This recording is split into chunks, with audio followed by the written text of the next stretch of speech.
So, ito na yung inaabangan last year pa, sir. Inaabangan ko to. Kasi I'm sure talagang yung audience natin ma-amaze sila dito sa gagawin natin. Okay. So, sir, itong machine na to, ang tawag dito, orchard pruner. Orchard pruner. Okay. Nabili namin to sa BMV company ng Italy. Okay. Okay. So, ang purpose nito is gawing more efficient yung aming pruning activities. Kasi nung nag-try kami to do the pruning manually, ang word talaga impossible. Gusto mo bang matuto ng agribusiness, crops, livestock and poultry, aquaculture, at ma-inspire sa mga success stories? Agribusiness, how it works. As a YouTube channel, Agribusiness features entrepreneurs, farmers, organizations, OFWs, investors. However, beyond our usual content and official endorsements, Agribusiness does not engage in other business dealings with them. While our viewers and featured individuals and entities may choose to pursue business deals with each other on their own, we encourage them to be cautious in doing so. Refer sa akin itong company na to nung kumpanya na binilihan ko ng sprayer. So nung refer niya, nung tinignan ko, nag-usap kami. Nung una hindi ako sinasagot. Ilang email hindi ako sinasagot. Sabi ko, grabe to ha. So finally may tumawag. Babae. Tapos yung babae, sabi niya, I'm from BMB. Yan, biglang nagtagalog. Yung asawa ng may-ari, Pilipino. So instantly binili ko na dahil kapag may problema ako, tapos may kakampi akong Pilipino, madali yung mga problema. So ngayon, ito si Jonathan, siya yung na-train para operate tong orchard pruner. Nung kinabit namin siya, dumating yung Italiano, tapos binigyan siya ng hands-on training. So sasabihin ko muna yung paano siya nagfa-function. Yes, sir. Ito yung pinaka-arm niya, no? So may mga set of booms siya. So pwede siyang straight, pwede siyang gumanon, pwede siyang yung blade pwedeng naka-diagonal. Yung hydraulic system na nagpapagana ng mga boom is yung hydraulic system nung tractor. And then ngayon, ito namang saw, para umikot siya, may sarili siyang hydraulic system dito sa likod. Ito yon. Ito yung hydraulic tank niya, and then may pump siya, no? So through the hoses, pinapaikot niya yung mga blade. Yung nagpapaikot sa pump is yung PTO ng tractor, yung power takeoff niya. Yun ang nagpapaikot ng pump. So walang engine na sarili to. Ayun. So ngayon, de-demonstrate muna ni Jonathan yung functions niya para makita. And then after that, pwede tayo mag-trial mag-prune ng puno. Sige, sir. Jonathan. Paano ang magiging itsura ng puno, sir? Square? Kasi may pa-slant.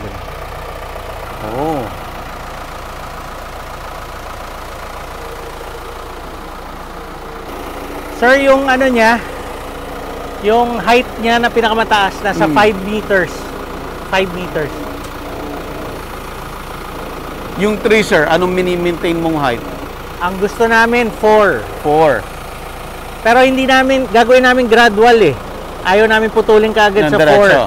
5 muna, and then the following year, bababa namin ng 4. Masyado mabibigla. Yan ay highest niya. And then, pag top, yan. Pwedeng top. Yung position niya, pwede siyang horizontal. Ayan. Yan. Sige pa, baba mo pa. So, pwede siya horizontal. Papakita lang sa inyo yung saw na umaandar. Oh.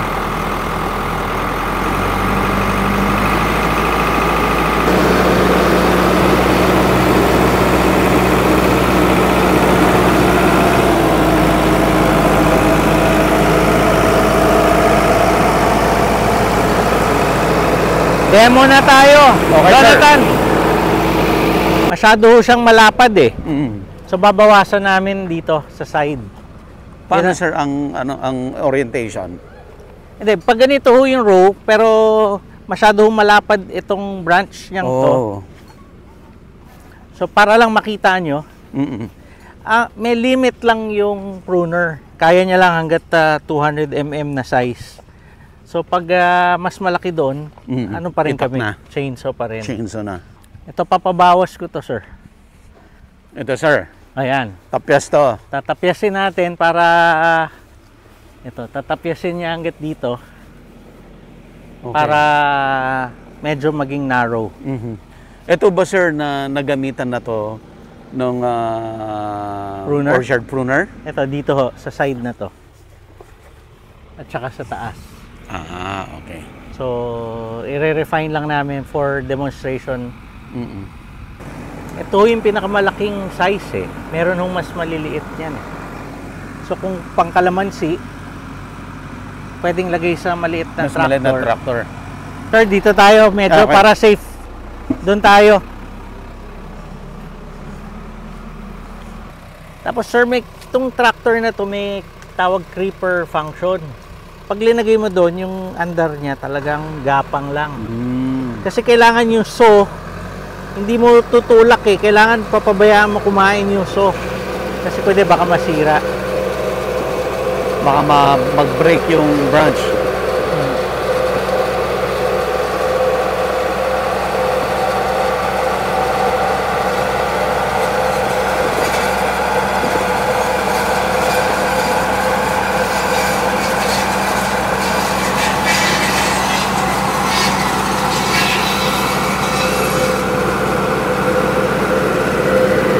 Normally may tao siyang kasama, tinatanggal yung mga branches.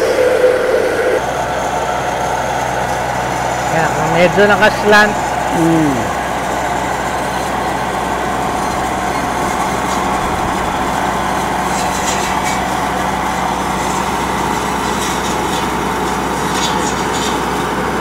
Ang normal takbo niya, sa rows, in between rows, tuloy-tuloy siya hanggang doon sa dulo.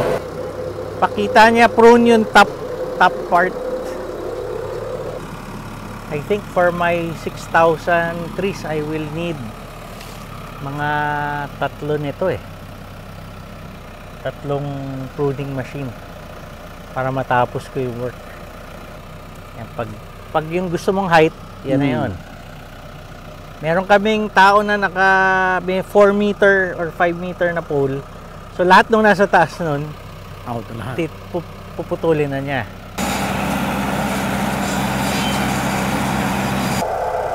Ang kaya niya in one day is mga close to 200 Trees. na puno. Pag manual, ilang trees lang kayang i-prune. Dati isang tao, isang puno. Now 8 hours yun. Ganon ka, may na yun, yung pole pruner, yung mahabang equipment na may chainsaw sa dulo. And then ito, after 10 days, papalit siya ng dahon.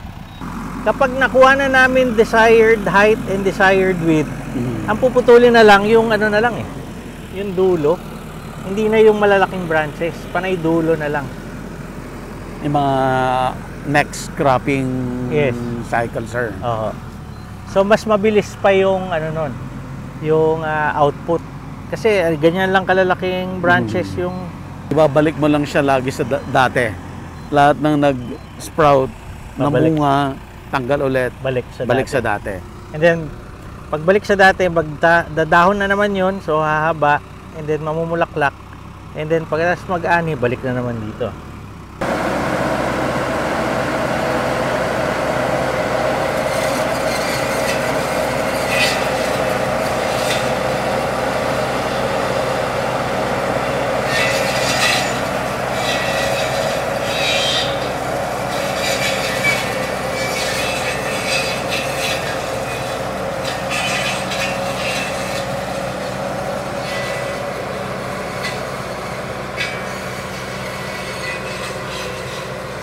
hindi siya pwede bumalik the other way para putulin eh. Talagang kung nasaan yung saw, doon lang siya pwede.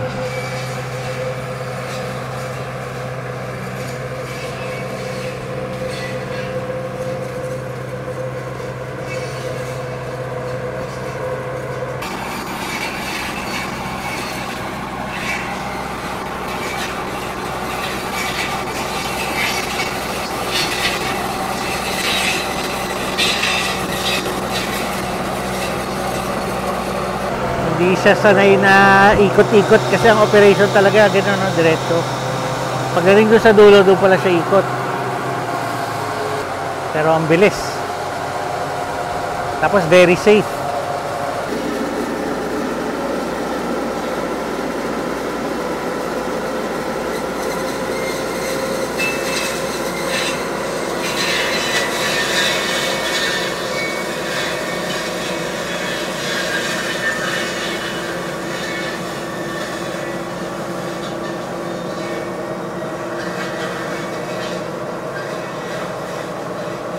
Yung corner ho niya, tatapyasin pang gano'n para maging umbrella shape. Pero, yan, lumiit na ho.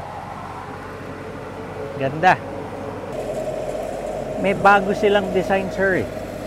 Ito kasing design nila ngayon, yung weight nung saw nasa axle nung tractor. So, pwedeng masira. So, ngayon, yung saw nila nasa likod. Diba mas malaking gulong? Nasa likod. Parang yun, doon siya nakaposisyon. Ang gusto ko lang dito, hindi ka nakatingin sa side, nakatingin ka sa harap. So yun din yung titingnan ko sa trip ko, yung bago nilang machine. Mukhang nakuha niya.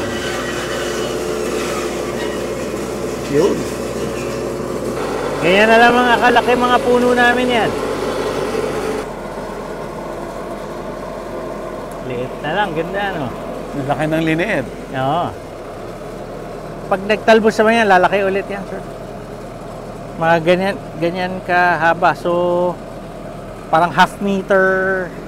Kung tig 250 mm, tig half meter ilalaki niya. Puputulin niya muna yan. Babawasan niya para makalapit siya.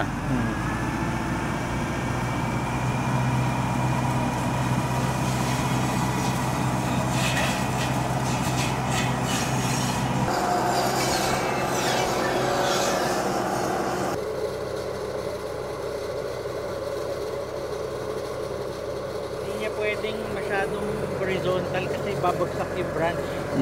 Kailangan medyo tight angle.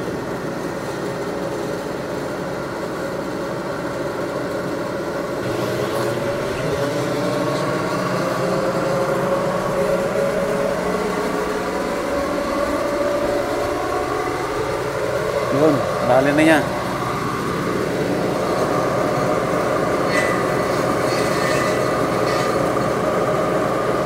Bangga siya dun.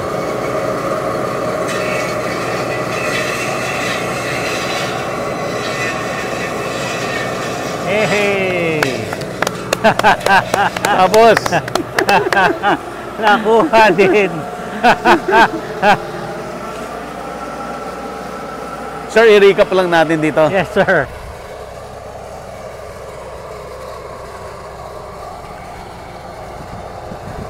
Yan, Sir Rico. Finally, nakita natin na tapos nung Orchard pruner. Natapos niya yung isang puno ng mangga. Kanina, malaki to. Sir, about how many % yung tinanggal natin? I think sa taas we took out mga 1.5 meters. 1.5 meters. Dito, pag both sides, nasa 2 meters. 2 meters, yan. Oo. Tapos ito na, sir, yung ideal na size na i-maintain nyo na. Yes. If you can see, maski nandito ako, madali na yung mag-harvest. Kaya na nung sungkit. Sa taas. Tapos yung nagbabalot, madali na. Pag nag-spray si Jonathan Orchard Sprayer, pasok na pasok yung height. doon sa buga ng orchard. And yung pinakamaganda dyan, yung sunlight. Yeah. Papasok yung sunlight hanggang doon hanggang ilalim na. So, ngayon may isa pang team na papasok, tatanggalin lang yung ibang branches sa loob para ma-complete yung para talagang totally lahat ng sunrise makapasok, makapenetrate inside. Ang advantage nun yung pest mo. Hindi sila mag-stay dyan. Kapag nakakapasok yung araw, walang masyadong shade sa ilalim, hahanap sila ng ibang lugar. So, nakakatulong sa pest management. Sir, ano lang, no? Medyo nagtagal tayo kasi gusto natin achieve yung isang buong puno, makita natin yung total. But ang tamang operation nito, diretso. Itong row na to, itong buong straight na yan, isang pasadang ganon. Kasi yung length nung pruner is only almost 3 meters. So, mga 3 pass siya. Yung lower part, and then yung upper part, and then yung bandang taas na talaga. So, tuloy-tuloy yun. Mabilis siya, tuloy-tuloy. And then pagdating niya sa dulo, doon naman siya sa kabilang side. So, tapos ang pagdating dito, tataas na niya, doon na naman sa upper part. Ganun pagbalik, and then top part. Yun. Parang 6 times. 6 times. 6 na. So, ang estimate ko makakaano siya, makaka 200 trees per day. Wow. Sa pruning. Dati, sir, per person, per tree. Isang puno. For 8 hours. For 8 hours. So, ibig sabihin, I need 200 people to do the work of yung orchard pruner. Kasi nakakapagod mahaba yung pole. So, kahit chainsaw yung dulo na mahaba, they don't have to climb. Yung fatigue. Kasi nga, mahaba yung pole, nandun yung weight. So, marami talagang rest. Hindi nila kaya tuloy-tuloy. May kasama siya na nagtatanggal nito. Kasi pagkadaan niya gano'n, pagkabalik niya, masasagasaan niya. So, pinupush. Ito, meron akong wood shredder. Diretso, shred din. Shred siya, tapos magiging mulch. Ima-mulch. Puno. Yan. So, itong series po natin na ginawa natin ngayon ay actually kadugtong nung series natin last year. Yes. Kasi yung pinakita natin last year, diniscuss natin sir thoroughly yung industry, yung mango industry. And ngayon naman, it's the tamang pag-harvest, yung bagging, yung sorting at itong pruning. Post-harvest pruning. Post-harvest pruning. Sir, ulitin natin, gaano ka-importante yung post-harvest pruning dito sa buong management ng plantation? If yung magiging, aside from keeping the tree very small, ang isang important outcome ng post-harvest pruning is yung post-harvest flush. So, itong prunun na tree na to, after 10 days, completely magtatalbos siya. Magtatalbos na yan. Yung new leaves mo na yon, yung post-harvest flush, yun yung bibigay sa'yo ng production for the next cropping, next season. So, kung hindi natin siya na post-harvest flush, hindi pa tayo sure doon sa production natin next year. Kasi pwedeng dahon lumabas, bulaklak or dahon. Ito sure ka na bulaklak. Sure. Okay. Sir, but again, sinabi nyo kanina, before natin gawin itong post-harvest pruning, ay meron na kayong ginawang mitigation dito sa plantation, right? Yung fertilization, watering. Yes, correct. So, before yung pruning, may yung tinatawag naman na post-harvest fertilization and irrigation. 10 days before pruning, dapat nauna na yun. Para pag nag-prune ka, yung energy na makuha niya from your fertilization, mas maganda yung mabibigay niyang flushing. And nakita natin doon sa sorting kanina, na witness natin, naka-segregate siya from jumbo, large, medium, regular, small. Bibihira sir yung small. Halos na dito lahat sila sa jumbo. Oo nga ho Before, 50% small at saka regular. And then konti na yung mas malalaking size. Ngayon, 60-70% na yung malalaking size. halos wala na yung small, regular and medium na yung iba. So, ang laki ho ng improvement sa ano namin, kasi para sa customer, mas malaking size, mas mataas yung quality. So, mas mahal din. Mas mahal din. So, mas malaking sa aming quality yung tong ginagawa naming Sir, improvements. Yung ginagawa mo ay sobrang seryoso na hindi biro-biro yung ginagawa mo. And rewarding, sir, yung ginagawa mo. Yes, kasi lumalaki production ko per hectare. Ito yung third year na first time baka makaka 24 tons kami per hectare. No? And then yung sa isang batch, for example, 100 trees, yung nakukuha naming flowering 100%. So tapos yung kind ng flowering niya, yung buong puno. So talagang lumalaki yung production. So, nasa-serve namin yung kailangan ng market. So, yun na nga, we're trying to prepare for the export market. Yeah. Ngayon pa lang, kasi it will take time before mo ma-develop. So, before dumating yung really big production, at least saka-ready na yung market namin. Sir, from last year, yung pinag-usapan natin, ano ang nagbago doon sa take mo, sa pananaw mo for this year? Well, last year medyo conservative pa ako. Ngayon medyo mas aggressive na ako doon sa production ko. Pero nakaano ako sa weather. Pa-pattern, hindi yung pag sinabi kong 6,000 trees.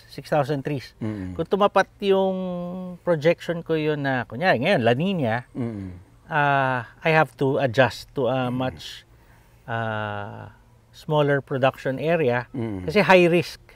So, yun. Pero in terms of yung direction, mas confident na ako dun sa gusto kong tayo na mechanized packing shed. Mas confident na ako bumili ng marami pang equipment. Mas confident na ako mag-increase ng production area. Diba? Dapat 1,000 last year, 2,000 this year, 4,000 next year, 6,000 the following year. And then, mas kinakain ko ng konti yung earlier production ng harvest ng March. Dati mas nakakonsentrate ako April at saka May. So ngayon, lalakihan ko yung portion ko ng March and then baka late February. So, very ako ngayon. Aggressive ako ngayon. Yung pong mga hindi nakapanood ng unang series, yung sinasabi ni Sir Rico na 6,000, because 6,000 yung planted dito sa orchard. Pero ang pinapamunga ni Sir Rico lang ay last year 1,000, ngayon 2,000. And eventually hanggang sa mapamunga lahat yung 6,000 trees. Kaya ako 1,000 ng 1,000 dahil sa seed fly. Yes. Pero medyo na-address nyo na. Oo, yun. Kung man meron akong, kamukha this year, maulan, kung man meron akong infestation at damage, yung damage niya is hindi naman negligible pero hindi na ganun kalaki. Sa mga hindi rin nakapanood ng unang series, si Sir Rico ay walang problema sa market. Basically, nagawa siya ng sariling niyang market.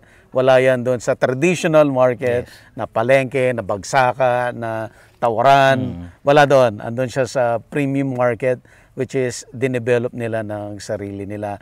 Kaya sobrang yung strict yung quality control kasi mataas din yung expectation ng each buyer na ini-expect niya na the same quality yung makukuha niya from the previous harvester. That's correct. Yeah, that's correct. Yeah, and yun, because of that, wala kayong problema in terms of the market, the presyo, and sulit. Kahit na gaano katindi yung investment dito sa farm.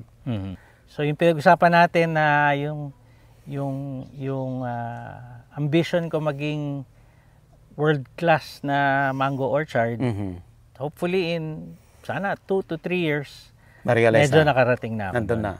Oo. And sir, ang hopefully pagbalik ko, ang ipapakita mo naman is the high density yes. Greenhouse mango orchard. Yes. Yes, sir. Ayan. Marami akong new discoveries, learnings. Matagal na sa ibang bansa pero ngayon ko lang nakaka-come across. So lalo akong na-excite na hindi boring kasi meron akong looking at something new. Nagagawa nila So pwede rin yung gawin, sir. Yes. And also sir, last year pinag-uusapan lang natin, sabi mo local lang muna ngayon. And now, 'di ba? Dire-diretso yung negotiations ninyo for export. Yes. Hopefully maka-export kami kahit 20 tons lang or up to 40 tons this year to Dubai. Medyo ano na 'yon, achievement na for me. No, for first year ng aming export operations. And sir, yung ginagawa nyo, it's giving hope to the mango industry na sabihin natin na ibabangon mo ulit. Yes sir, parang maybe I want to let them know that they can, if they develop their own market, you know, yung mas sulit yung ano nila yung balik sa pagod nila. Kasi pag doon sila sa normal value chain, medyo hindi nila makokontrol, pero kaya nila develop yun, lalo na doon sa mga may malalaking operations. And sir, pwede rin to sa ibang fruits ba? Oh yeah. Kaya? Yes. Papaya, honeydew, watermelon, avocado, pineapples. Oo, marami. Probably mangustin, ganyan. Mangustin, guava. Kalamansi. Nako, export winner ho yan. Export very in demand. Tapos, halos continuous yung bunga So, maganda ho. Maganda ho. Ewan ko, kung may kalamansi na yung mga maayos sa orchard system na may drip irrigation, fertigation, and all that. So, if meron nun, palagi ko yung production, mas malaki pa. Okay, sir, may message ka ba sa audience natin, sir? Yung mga kasama kong magmamangga, alam ko marami yung pinagdaanan natin, pero itong last 3 years, medyo nakakabawi na tayo. So, kailangan lang natin improve na pataasin yung value ng ating mangga. So, maraming paraan. So, sana dito sa paraan namin magkaroon kayo ng idea. And sir, are you still willing na storboy ka na lang? Yes. Yung mga nagsisik ng advice. Marami nga Yes. Ano lang sila, mag-message lang. Or punta lang dito. Yes po. Basta may time ako, I can accommodate them.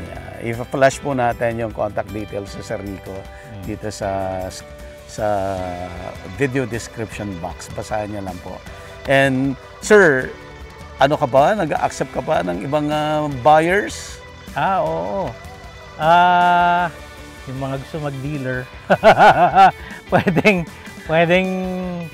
kunyari may area kayo and then you have the ability to sell mangoes, call us para makaabot naman sa lugar nyo yung mangga. And then, yung mga mahilig sa agriculture na naghahanap ng work, more on the management side, on the supervisory side, ano kami ngayon,